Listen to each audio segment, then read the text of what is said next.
ఈరోజు కర్నూలులో కావేరీ బస్సు సజీవ దహనం 20 మంది చనిపోవడం, అందులో చిన్న పిల్లలు.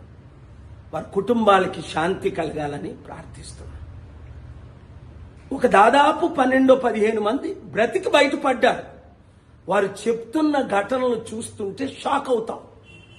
కానీ ఈ రాజకీయ నాయకులు మాత్రం పట్టించుకోరు. ఆర్టీఓ రోడ్ ట్రాన్స్పోర్ట్ ఆఫీసర్స్ పట్టించుకోరు, బ్రేక్ ఇన్స్పెక్టర్స్ పట్టించుకోరు.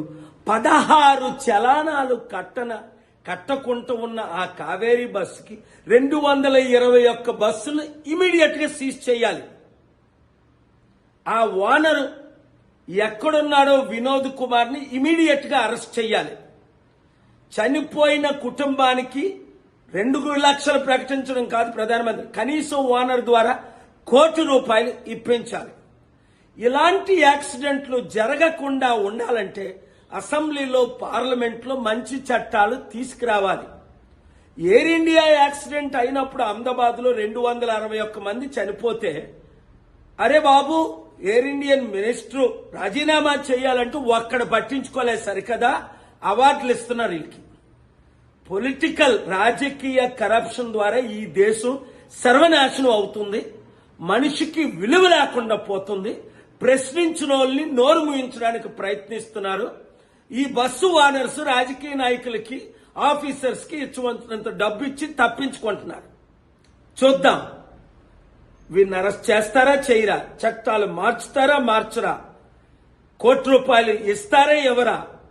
ప్రతి మీడియా మిత్రులు ఈ వీడియోని షేర్ చేసి, ఇలాంటి ఘటనలు 100,000 జరుగుతున్నాయి. మనిషికి విలువ లేదు. అదే దేశాల్లో, ముఖ్యంగా అమెరికా, వెస్టర్న్ కంట్రీస్ లో ఒక కాఫీ హాట్ గా ఉంది కాలిపోయారంటే ₹25 కోట్ల ఇచ్చారు. మనకి 2 లక్షలు ప్రకటిస్తారు, తర్వాత మర్చిపోతారు. కుటుంబాలను పట్టించుకోరు. రోడ్ల మీద అన్ని రకాల ప్రజలకి, అంటే మనకి, మన బ్రతుకులకి విలువ లేదు. వాళ్ళకుంది. చూసారా, కరోనా వచ్చినప్పుడు కోట్ల మంది చనిపోతే ఎవరైనా పట్టించుకున్నారా? వాళ్ళకి కాంపెన్సేషన్ ఇచ్చారా? ఇప్పించారా ఎవరితోనేనా?